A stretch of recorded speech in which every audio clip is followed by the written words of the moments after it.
Hello, and welcome to our webinar, AI in Business, Myths, Reality, and How to Reap Value. I'm Julia Kirby, and as well as being a senior editor at Harvard University Press, I had the opportunity to contribute to the recent MIT SMR and Boston Consulting Group report, Artificial Intelligence in Business Gets Real.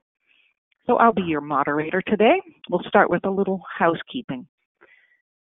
This event will be recorded, and that recording will be available to all attendees approximately 3 to 4 business days after the end of today's live event. Today's slides will also be made available. For our live audience, you'll have the opportunity to answer a couple of poll questions, just a heads up to be looking for those. And of course, we welcome your questions for our speaker today. And to submit those, please enter them at any time in the questions module on the GoToWebinar control panel.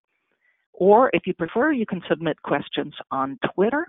And if you do that, please use the hashtag MIT SMR event, and we'll answer as many questions as time permits. If you're having any audio or other difficulties, please just check the help link that you see up in the way upper right of your screen. And that should do it for housekeeping. So our speaker today is Philipp Gerbert, and he's a senior partner, also managing director at the Boston Consulting Group, also co-author of Artificial Intelligence in Business Gets Real. Philipp, we're looking forward to your presentation. Why don't you just plunge into it? And forgive me if I interrupt you along the way with my questions. Thank you very much, Julia, and hello, everybody. So my name is Philipp. I'm going to talk today about the results of a collaboration that we from the Boston Consulting Group have in a multi-year engagement with MIT. And one of the results is a yearly report. Last year, it was on reshaping business with artificial intelligence, focusing on how to close the gap between ambition and action in AI. And this year, it's called AI in Business Gets Real, which appeared a few weeks ago and focuses how pioneering companies actually aim for AI at scale. So what I'm going to talk to you today is give you a brief overview of, how the report was done and the core results, and then deep dive into AI at scale, and then a few other topics in the report. Let's go. So the report is based on a survey of about 3,000 companies globally. We added specifically 300 companies in China where the same survey questions were asked in Chinese, and about 35 interviews with executives across the companies, and you can see, so to say, the companies that we interviewed in depth in this. And as said, the focus was, so to say, what has actually happened during the last year, what is on the mind of companies today, and it was obviously complemented by the actual consulting experience that we as the Boston Consulting Group have in the field. I guess over to Julia for our first poll. Right. I think for a survey report, it's only appropriate that we would start with this context of audience. Here's a chance to answer a quick poll question. How would you describe the level of AI adoption in your own organization? I'm going to give you a moment to do this. Basically, we're seeing kind of a scale to 1 to 5, with 1 being the lowest level, 5 being those folks who are beyond the experiments and pilots and are moving into using AI at scale.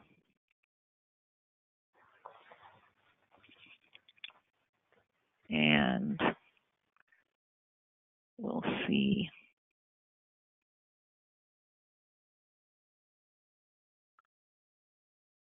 What I'm not seeing the results come up. Philipp, are you? Oh, here we are. Good. There we are. So, Philipp, it looks like the largest number, although it's certainly not a majority, about a third of the people are still at this level of they've not adopted, but they have some plans to do so in the near future. Not yet. The majority are not yet at the point of having those AI pilot projects going. So does that jibe with what you generally think is the case or finding? Yes, I guess we have a, so to say, oh no, it's coming up a few of the expensive. I think this is not so far from what we have seen overall in AI adoption. Perhaps we actually categorize companies along these axes, and what you see is our classification of respondents, and we used two axes. One was AI adoption, that's what you just filled out yourself, how high, where the high versus low. And the other axis is actually how well the company understands AI. And based on these, we said, those who are high on both are for us the pioneers. People who have higher understanding but are still low in adoption are what we call investigators, and the other way around. There are some people that start experiments, but the respondents have the impression that their company's not that good yet in understanding AI. Those are the experimenters. And finally, the passives who are rather low on two categories. Now, in this year's report, we actually focus primarily on what the pioneers are doing to get ahead. And just to be clear, the respondents actually had a very high sophistication in AI and understood the subject very well. That's one of the privileges to collaborate with MIT. So the assessment here is what they think their company and the organization where it stands. So let's go and look, at the top level at the results, and we classify those a little bit, what are commonly heard myths that we see or statements about AI, and what have we seen in the reality. So let's start.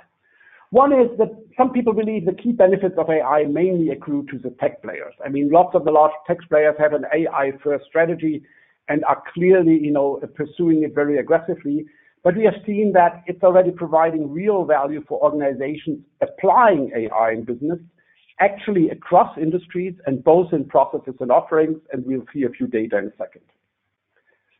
Next, there's also some belief that companies can scale AI successfully by just increasing the number of pilots. Obviously, experimentation is important, but as we shall see, leaders actually have an AI strategy to take AI solutions to industrial scale, and this requires a much more rigorous approach than allowed by just starting more pilots. AI has some intricacies that we'll mention later. The other one is that the main benefits of AI is to achieve cost savings via automation of human action. That's one of the most discussed aspects of AI actually in the public. And we see that the pioneers actually deliver value from AI mainly through revenue increases. They actually try to secure new business areas, and that is their main focus today. Next, one might think that widely available sophisticated AI tools are actually leveling the playing field right now. But we see that on the contrary, the gap between leaders and laggards is widening right now. So, there's a strong sort of divergence at this point in time between people who are sophisticated in AI use and those that are not. Next, some people think, related to the cost saving that leaders expect to reduce the size of the workforce. Again, in particular, CEOs are less likely to expect any workforce reduction to the AI, only a minority of those do that. And last but not least, on the geographic part, the US is clearly the birthplace of lots of the AI players, and one might think that they are ahead in the competition also due to superior data abilities. But when we look closely, even for AI application, AI pioneers are actually ahead in China, in particular due to the large data pool and the way they manage data. We'll go into lots of these in more detail in the next slides. Let's start by just looking at, the adoption.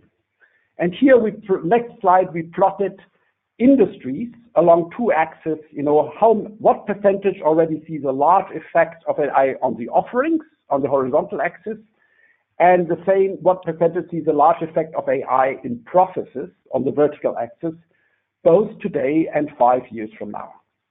And what you can see, first of all, that while people sometimes focus on differences between industries, the most obvious thing, hopefully optically already, that all industries are affected, both in processes and in offerings, and they all expect overall an enormous jump within the next 5 years.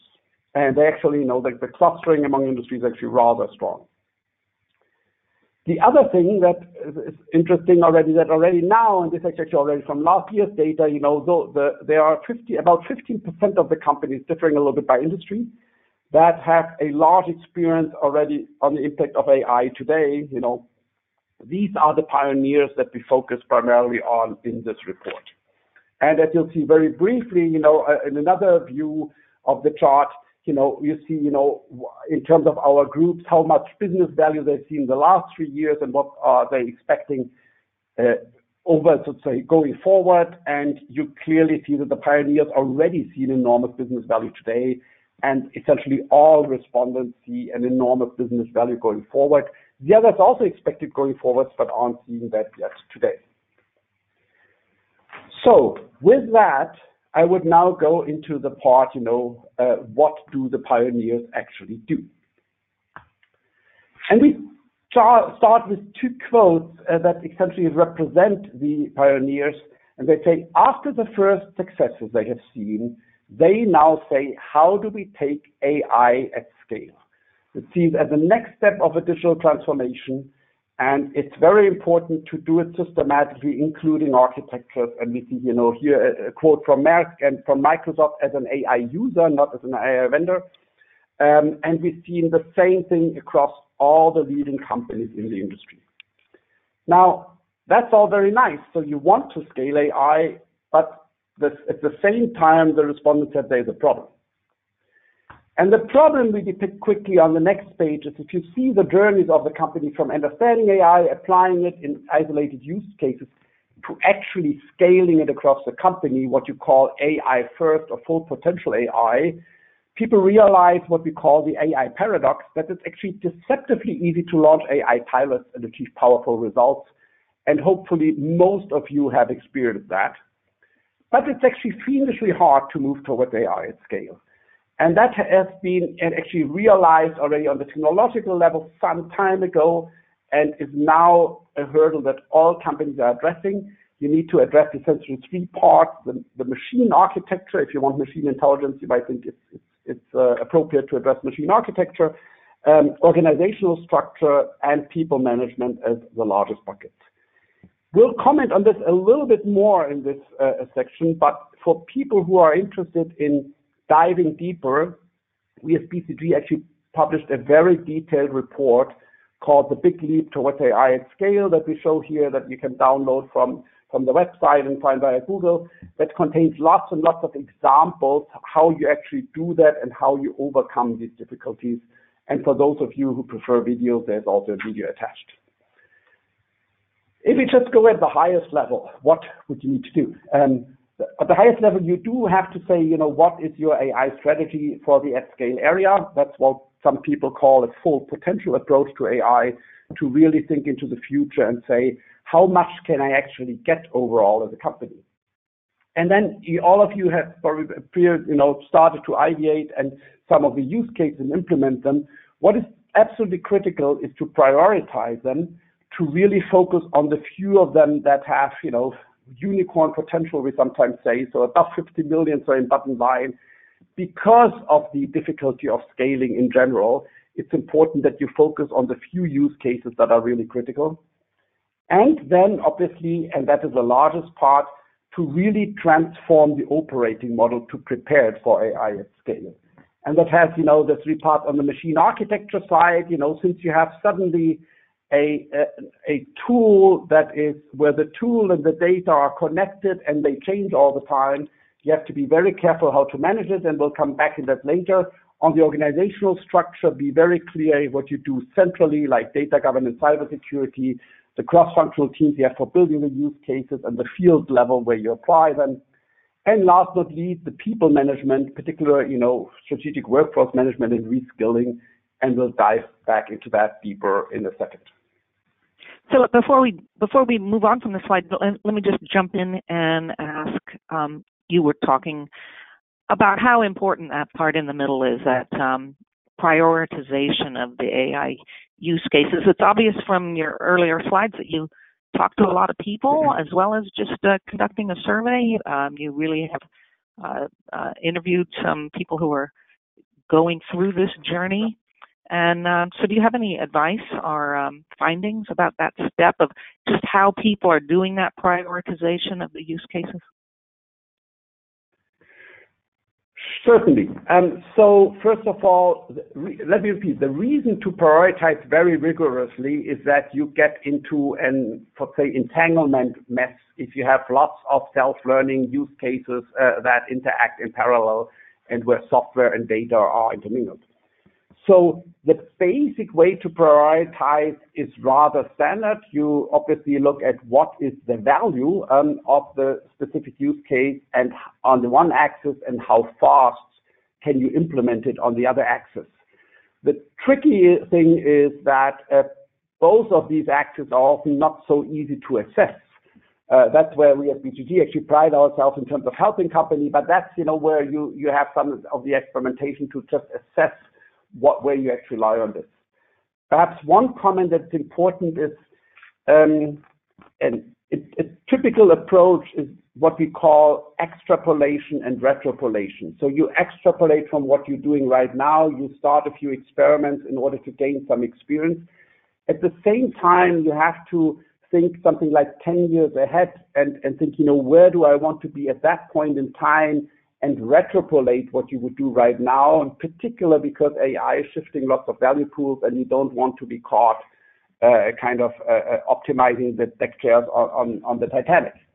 That's an example. We just did this for a global automotive OEM where we looked not just at self-driving cars, which is a standard application of AI, obviously in automotive, but what can people actually optimize in finance, in manufacturing, and even in the crown jewel in engineering, and they were very adamant to say, we want to know what is the full potential of application of AI in our company.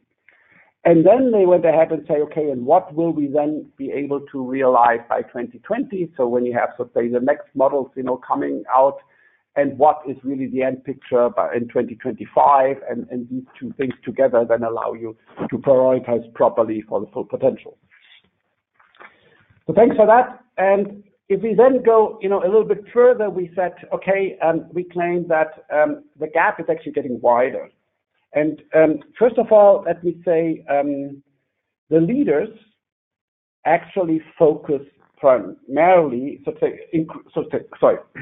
the leaders increase their investment over time year on year. And that's, if you think about it, that's actually quite amazing. So if we look, how did investments develop over the last years? And those who already invested a lot in the last years are almost doubling their investment over 2018. That's quite a, so to say, proof of confidence into AI. Clearly, all companies liked the results they got and now are going for the full potential.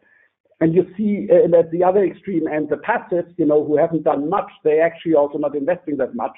This is one of the indicators of the things that we found where you can see very clearly, why we think, the gap is widening. We see it in the results, but we also see it in the aggressiveness of the investments.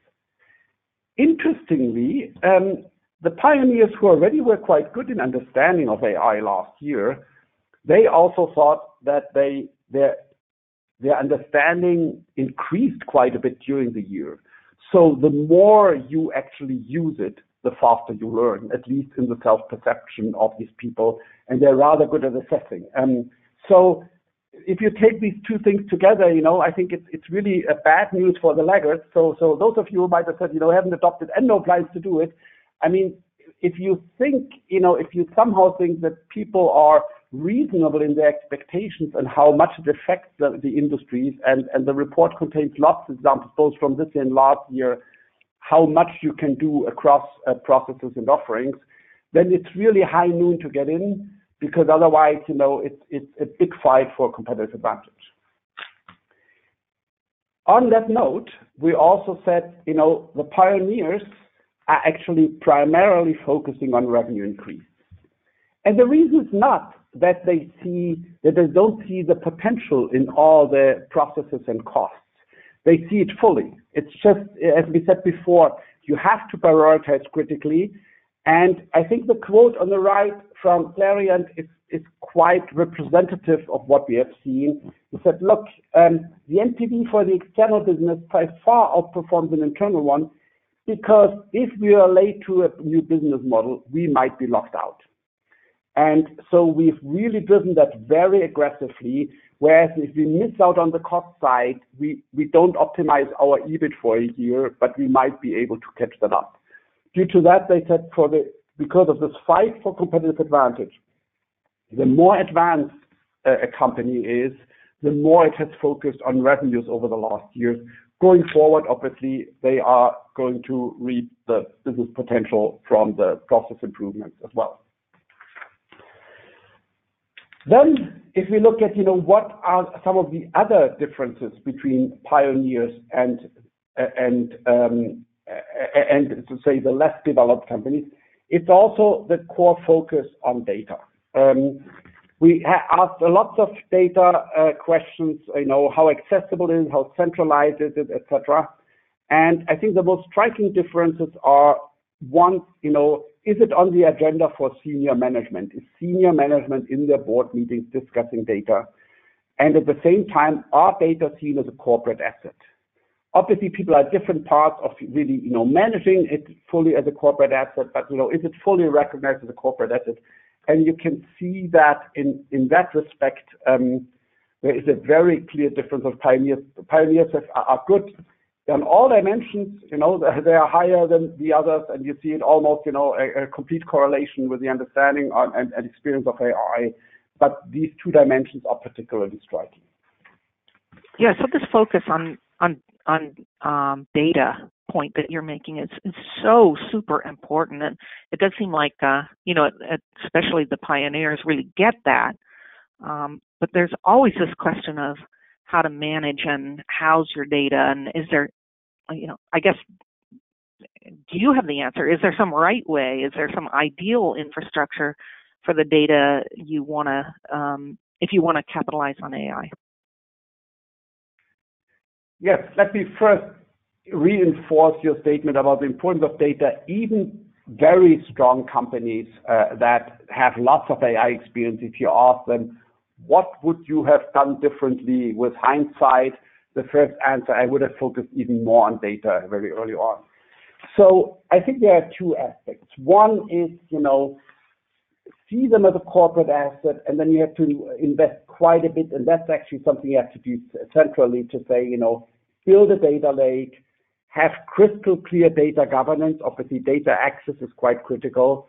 And last but not least, people invest a lot in cybersecurity. The more you turn towards AI, the more vulnerable, but the more equipped you're also in the cybersecurity fight. It's a fight on two sides, but clearly, your data and the automation of the actions is one of the core things. The other part, and that's related to the AI at scale, is you have to see data and algorithms and use are no longer neatly separated in a learning system. In traditional big data, you had where you could manage, the digital transformation just with the tool being independent of the data. That was fine. But now you have to manage data, algorithm, and use at the same time. So people need to introduce for AI at scale entire platforms that go from data ingestion, building the model, executing and learning, all the way to assessing and doing that in a consistent way. So you always know, what version of data are you actually based on right now, and what can you expect the result in order for one AI system to be able to interact with the other AI systems. And that's also the linkage of that, the version of the data is actually relevant for the actual performance of your enterprise software right now is a completely new aspect at AI scale. Very good. Now that we've seen what the pioneers do, let's go a little bit towards Right. So another polling question. Great. An audience, I think you know the drill at this point, except, of course, with this question, the question is, what is the biggest barrier to adoption of AI in your business? And we're not looking at a scale here. These are just really very different options. It's really asking what your organization might be lacking most, so is it lacking the right talent? Is it that it's that there's some failure of leadership support? Is it a tech issue, or the tech capabilities are not resident in your company? Or is it just that there are sort of bigger fish to fry in some people's opinions, competing investment priorities? Or is it that nobody's made a strong business case yet? And these probably exacerbate each other. So I'm going to wait and see what our polling results are after we get a few.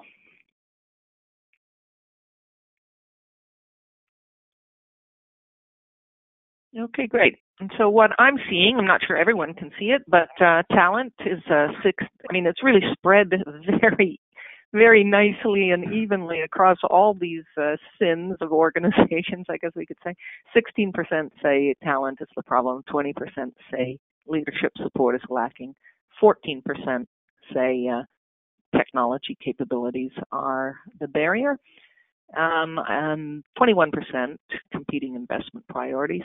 The top result, interestingly, is that nobody's made that business case yet for AI applications. So, what do you make of those findings, Philip? Well, it's actually quite interesting, and obviously, some people I think are here to learn. So if they haven't seen the business case yet, they want to see it now. But what we have seen actually is clearly these are all important hurdles. But how important they are to individual companies actually depends a little bit on what segment you have been so far. And let me first of all focus on what are the pioneers most worried about. And you can see here, so for the pioneers, the biggest problem is attracting, acquiring, and developing the right talent, and competing investment priorities because they have so many things to do.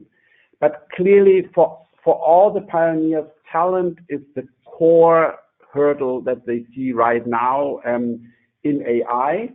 It's also interesting that they are higher than the others in security concerns. That is because they are already experiencing, some of the exposure on security.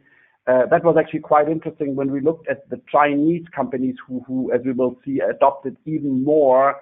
They are even more worried about their talent, and they are totally paranoid about security. So that is, so to say, if you just remember, where the more experienced you are, the more you worry about these. Now, the less experienced you are, the more you have hurdles on other dimensions. We see that in particular from the passives, they have a problem with technological capabilities. They have a very strong issue with leadership support, which is almost a non-issue for some of the pioneers.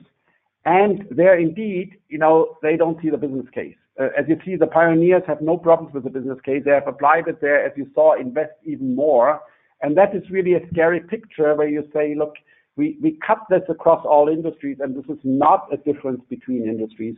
This is a difference between individual players in an industry. I mean, we've seen industries where, there's a bunch of players that have an AI-first strategy where the CEO is, going after full potential AI across every process and offerings. And at the other end of the spectrum, similar-sized companies, similar geography, that say they're experimenting with chatbots and not very sure about the business case in some of these other applications. So this is something that in my own career, and I've been a consultant for now 25 years, I've never seen such a disparity on any assessment of a new technology adoption in my life. In particular, AI has now been around in business for certainly mainstream applications for 2-3 years. So everybody, has some kind of experience, even if limited. Okay.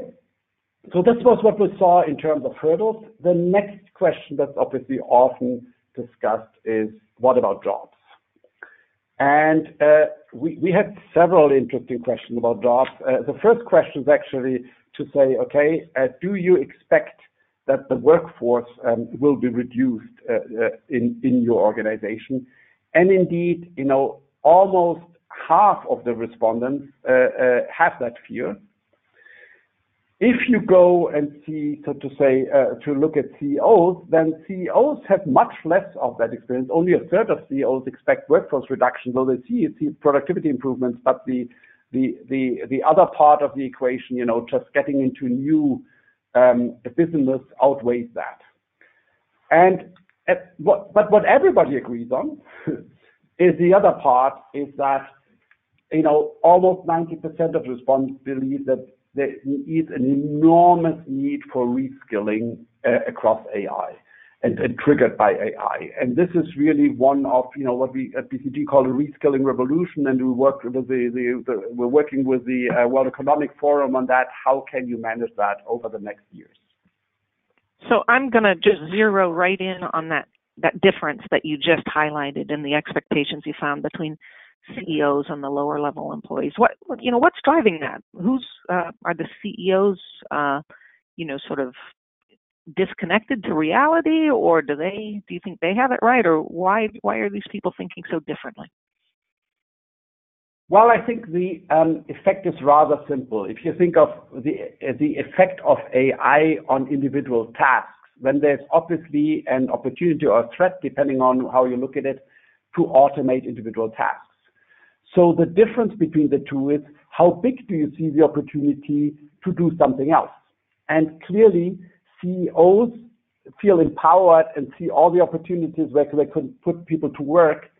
If you are a low-level worker, you first of all see, what might happen to the jobs and the tasks you do, and might lack, so to say, the empowerment where you think, okay, I go just ahead and do something different.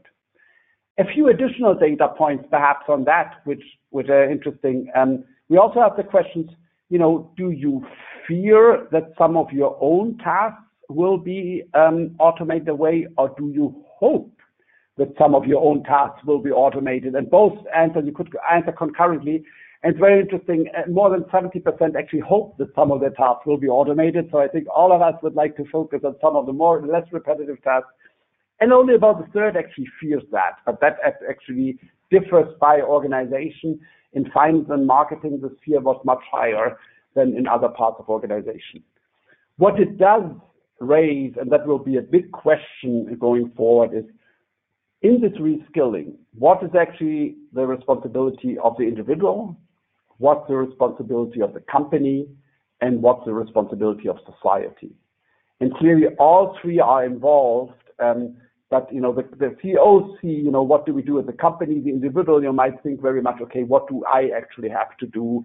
And you'll see lots of examples of what people are actually doing on that going forward. Okay, now with that, a few thoughts on China. So we looked at China, and many of you might have followed that the Chinese government has what I would almost call an AI-first strategy. I was myself at the 3 weeks ago at both at the Chinese, so to say, Summer Davos in Tianjin and at the World AI Conference in China. And you see it we see it in province level, at company level, at central government level. China is really driving AI very aggressively. Not surprisingly, you see that now also when you look at the levels of investment. And we compared the region, we compared China, the US, Europe, and the rest of the world. And it turns out in most dimensions that we looked at the pioneers. We're always interested in the pioneers, right? China is indeed the odd man out. In China, there's a huge part that's after laggards. There's some very slow organizations. But, the Chinese pioneers and the ones applying AI, not the tech companies, right? So you see 91%, have, to say, higher investment levels than last year in China. And we saw, that's actually significantly higher than for the others. You also see that the Chinese have already seen a business model transformation over the last year. So they have already experienced AI. Interestingly, and contrary to the global part, Chinese are actually focusing more on cost reduction at this point in time, which is due to the fact that they had this manufacturing-oriented economy where, some of the salaries, in particular in the Western part, is raising very fast. So in order to keep the competitiveness, as a result, they're also much more worried about jobs than overall. So it's for them, it's actually a much more transformative experience at this point in time. So what they are very good at, sorry, yes? Oh, no, I was just going to say, it sounds like, so China is strong in general, but there is some difference on an industry level. Maybe you can put a little finer point on that, particular industries where they're strongest. Yes, apologies. I leave the tech sector out because I think all of you know the Alibaba, Tencent, and Baidu's of this world. Alibaba in particular is certainly an absolute giant. But if you go across the industries, we see very interesting parts. Last year, we actually featured Ping An, the second largest insurance. The largest is a public sector company. Ping An was originally founded in Hong Kong. Morgan Stanley and Goldman Sachs were one of the founders, and they've been around now for more than 20 years. And their CEO has started an AI-first application or policy already 5 years ago. They had to do all kinds of things. They had all kinds of face recognition. They had to develop themselves because at that time there was no acceptable face recognition for Asian faces around. And if you see, they've not only said, okay, if you want a car insurance, you drive around with some of the mobile phones for a while, and then you get the insurance. They've entered new fields like healthcare, and so are by far the most aggressive player we have seen, and are typically handled as the benchmark in insurance companies in AI adoption over the years. So are these kinds of players in AI and no players in financial service. We already mentioned, the manufacturing service, which is obviously, so to say, applying AI to a large extent. And then, anything that is consumer oriented, so e-commerce and retail. Just as a number, Chinese has about 800 million people accessing the internet. They all access it via the mobile phone, which is incredibly sensor rich. So there's an enormous amount of information available to people who address consumer markets. And obviously for that, in order to customize, in order to just manage this huge amount of data, AI is critical. And that's where they are the farthest ahead right now. If you look, mobile payment has a level that is a multiple of what you see in the US or Europe. Not percentages wide, but really multiples. Very good. The other thing that Chinese are very good at is managing data. What you see is, that we already saw that even in other regions, the pioneers see it on the CEO agenda and so on, but they are very good at centralization. Now, this plays into, let's say, Chinese history. Lots of companies come from a very centralized culture. And while that, hampers them in many other ways, for data, it actually helps. So they have it both in centralized data lakes and they have centrally controlled and managed. And as we said before, they are also very aware of cybersecurity risks and are also managing that centrally. So if you want to know more about China, we saw, sorry, if I may go back just 1 second, we have a whole, report, as a little bit, MITSloan publication that just focuses on the results from China and how on the global comparison. But China always happens to be the odd man out. The other regions have lots of similarities in AI adoption. And if you want to learn more, you can just, read that. Okay, now let's turn, what can AI at scale do for your own, or what can you do, so to say, to actually move to AI at scale if you're, if you're that ambitious and say, okay, I see the business value, for those who do see the business value, and want to see a move at scale. And just, in terms of, how do you actually approach that? And we just put out very briefly, what is a typical step. Obviously, you have to define the ambition and you do your own maturity assessment in a honest way. As I said before, the ambition has to have several time horizons. AI is not something that is done in 2 years. There will be, a lot of potential going forward. Then all companies that we have seen actually that have this ambition already have lots of AI initiatives running. So you first have to get some transparency on all the initiatives and on how ready your operating model is. Then you can do the gap analysis, initiative prioritization, and move to the actual at-scale program outline and to the at-scale transformation. And remember that you have to touch the operating model if you want to do that. So like 6 steps here, like what kind of time scale are we talking about typically? Well, the 6 steps are before you launch the actual program, right? So I think you talk typically for the 6 steps, you talk to 3 to 6 months in a company, but then the actual transformation takes you about another 18 months. So you're talking 18 months, 2 years overall.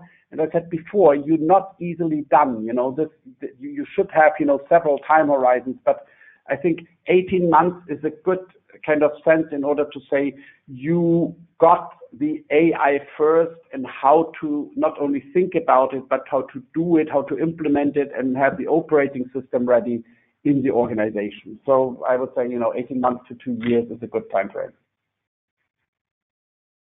Got it.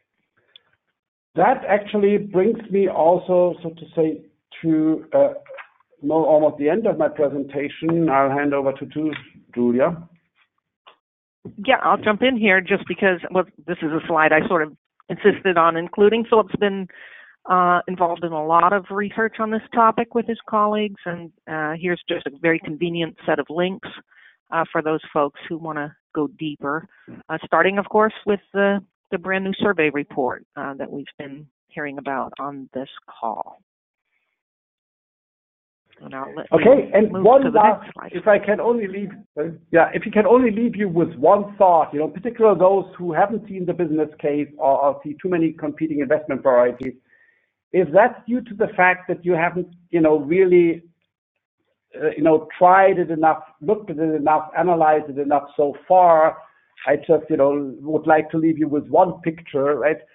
AI is really incredibly powerful, and it's a large term, it's somewhat overhyped term, but simply managing large data with systems that actually learn, and it has so many applications. And we hope in the reports we provide you with the flavor of what can be done and what has been done, that at least take the time to study it. And obviously, attending this is an excellent first start. Okay, thanks. Exactly. Yeah, please. Great presentation. And I guess, unless you have anything more to say, that concludes the presentation portion, the formal part of it, and we can move on to our Q&A and keep you talking in that mode. We've gotten a lot of great questions, mainly through the GoToMeeting right here, and a couple on Twitter, so I'm going to share a couple of those, but also a reminder to everyone that you can still submit questions by entering them into the questions module or on Twitter using that hashtag MIT SMR event. So let me start with this one. Just, I guess, picking up on that. In order to make it less anonymous, I'll blend the screen in if that works. Let's see if that actually works here. Does it work? Yes, no? No. Okay, we'll try it. Go ahead. That harking back to the wheel cartoon, I think it inspired this question: is AI really a source of enduring competitive advantage, or is it something that will just very quickly become more like table stakes, kind of like ATMs did for banks, I suppose? Well, I think let me have two things that we can be said. I mean, the one that we said is obviously right now, the pioneers are building, just an advantage within AI in terms of the adoption and building a competitive advantage by just, stronger adopting it to business processes. Going forward, it's a very interesting question. If I rephrase it a little bit, how can you actually build competitive advantage with AI? Parts of it, like, customization will just become a cost of doing business. And I don't think there is a definite answer about that, but it's clear that there are some very strong scale and network effects in many AI applications. Plus, if you actually manage to adapt your operating model quicker to AI, that can be an enormous competitive advantage for some of the years going forward. I think beyond, the next few years, it's overall, I think, hard to tell. After all, this is a technology, depends on what you do with it. Okay, here's a question. Obviously Boston Consulting Group does a lot of consulting, presumably in this area. I think someone's inspired by that to ask, okay, what are you finding in those engagements in terms of poor data quality? Is that the main impediment that you're seeing to AI adoption in the companies you serve? As I said, data are very important, and I hope you can see me now with a nice Berlin background. But you shouldn't start by collecting data and building data lakes. Even large tech players who have a commercial interest on that would advise you that. AI is actually reasonably noise resistant. So contrary to standard, so to say, software that might crash with a mistake, AI typically just takes the mistakes, recognizes it as an exception, and goes on. So if the data are not yet clean, most AI systems have ways to deal with that. Data quantity is something that's incredibly valuable, and you clearly, we always say, start with the use cases, perhaps it's not real time yet, perhaps it's not yet fully performant, and build, the underlying data that feed into it over time. And that takes some time. That's why you shouldn't wait.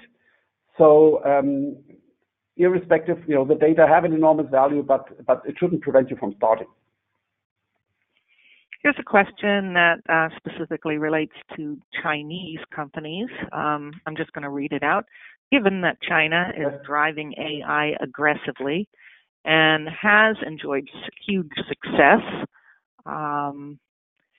within the country, what challenges do these companies face when they expand beyond China? Great question. Very good. Obviously, there are several things. First of all, the Chinese environment is very specific in lots of ways. Lots of these people actually lots of companies, as you might have experienced, the employees have very limited international experience. So anything you actually want to do, in particular in the consumer space internationally, is often quite hard. But we've seen with things like WeChat and so that these work rather well all over Asia, and the functionalities work well. So the first thing is understand the consumers in the other parts of the world. The other thing is in consumer space in particular, you have to win the trust of the customers, and there's obviously lots of discussions about what gets done with data internationally already among Western countries, and there's even more restrictions in and around what you do with Chinese companies. That being said, in particular in the industrial space, they are heavily expanding in Europe via acquisitions. Europe has been rather open to Chinese acquisitions. That is changing a little bit right now. They've acquired robotics companies. They've acquired lots of infrastructure parts, and also increasingly footholds that enable them then to expand, if you want, with the Chinese back office and technology, but having the customer access and the local knowledge of the markets locally by acquisitions. Here's one I really love. I guess I'm going to start by saying, imagine you're the chief talent officer or a people officer of a company. What advice would you have about organization structures and roles, and how kind of in general those should be expected to change as AI starts to encroach in enterprises? Mm-hmm.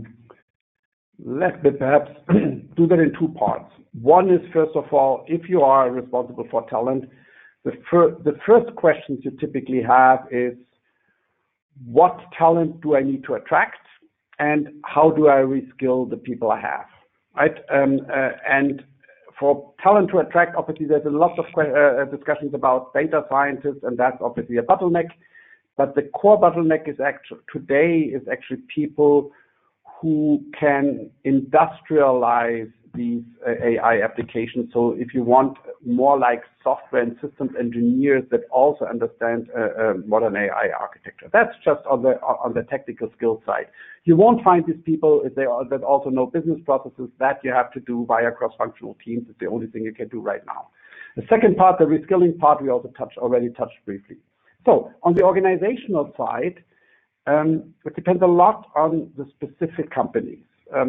For building AI use cases, you go similar to digital. You apply, agile organizational structures with cross-functional teams to build the use cases, and where you get the technical talent, the functional talent, and everything you need, so to say, to succeed there. So that part of the organization is reasonably well understood.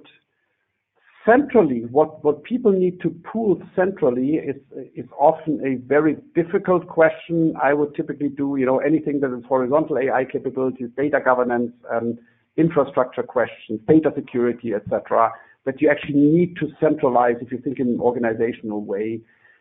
The hardest part is really the processes affected by AI. So if you want in the field, which is an enormous change management process where you go, okay, what does it mean to have a process that is optimized for man and machine? And we have answered that in parts, but it's a moving target where, the process is not yet clear. I mean, that's what companies are working on, and the result, the best organizational structure to address that.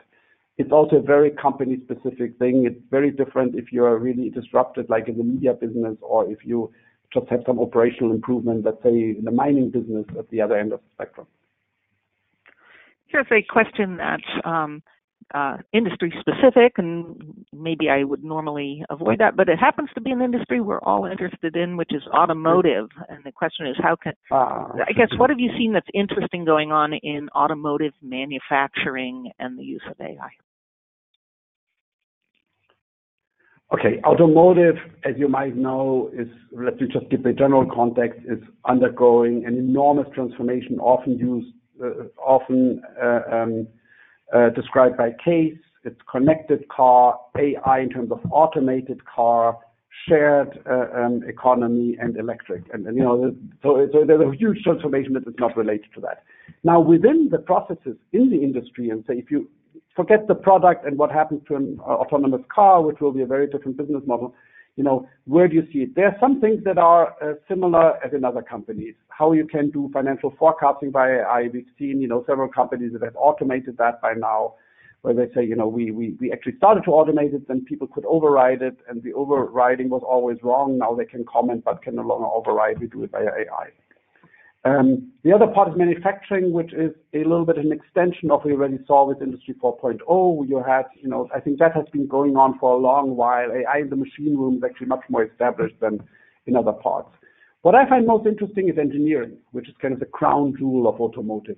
And there, we've seen lots of use cases, seen in some of the AI scale reports, where you go from, how can I use field data, for example, not only to learn about self-driving cars, but to optimize my engineering? How do people use things? How are individual parts of the car optimized to all kinds of situations? You see use of AI in generative manufacturing, so you to actually have 3D manufacturing of specific parts. It's particularly interesting for spare parts. You see it in terms of testing even, how do you test cars? You used to test them just, via standard protocol. Now people are much more to say, I learned during the test what I need to test more. It's particularly interesting now that the electric car comes up, because engineering departments actually have limited experiences with what to test and what to pay attention to in an electric car. So that's what lots of the AI focus in automotive and engineering is right now, to say, okay, can we use this to actually to leverage for the electric car? The ultimate goal actually is to potentially build a virtual model and learn on the virtual model. You might know that already now NVIDIA announced that they don't let cars drive around and learn how to drive. They drive around in the virtual world and learn how to drive, and they can do that a million times faster. That's about the relationship between how fast the electronic signal is from a brain signal. And you can do, as soon as you have a digital twin of your car, you can optimize engineering and learn how to optimize engineering, taking the data from the virtual world rather than the real world. That's a very nascent field, but that's something that lots of automotive players are interested in. I think you could go on forever, but I think that's just to give a few perhaps non-trivial comments on automotive. We have 5 minutes left, so I almost hesitate to ask this question, but maybe we can get a quick answer and get one more in still. But it has to do with the regulatory environment and how AI kind of runs up against certain processes that are already heavily laden with regulations. Any insights to share on that topic?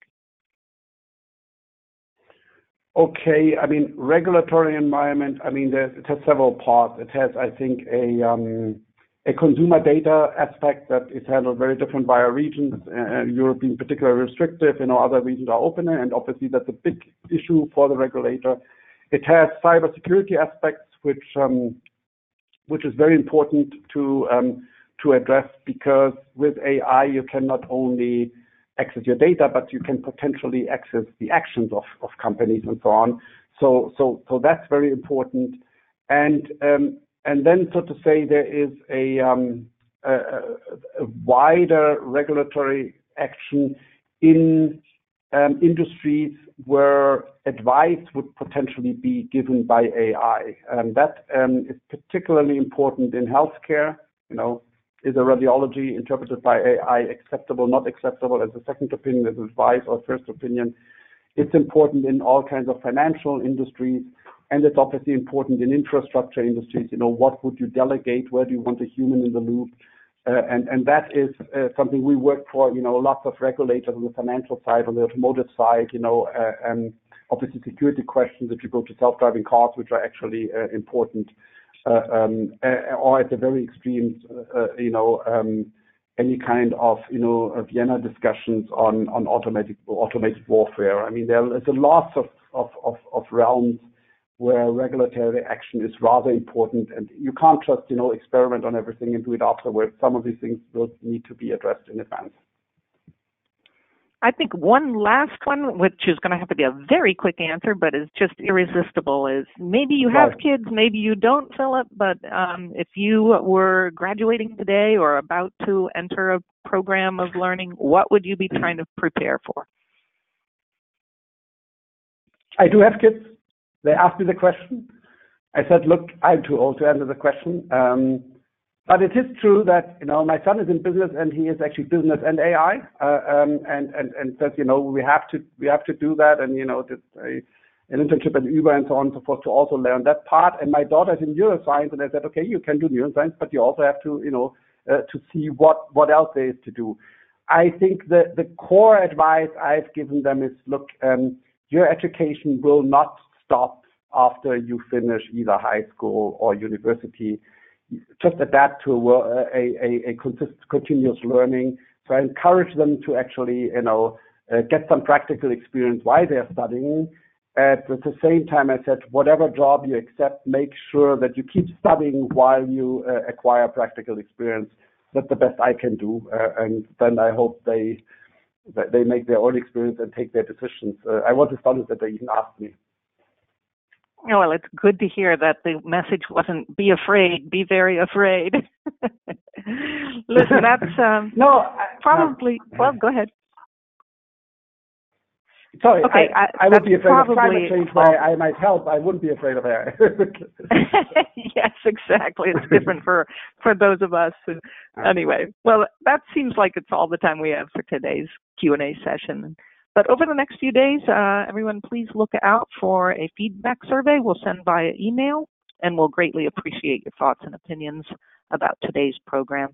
And a reminder that a recording of this program, along with those slides, will be available within 3 to 4 business days. Check out those links that we included on the literature slide, and that concludes our program. So thanks for attending. And thank you to our presenter, Philipp Gerbert. For the privilege.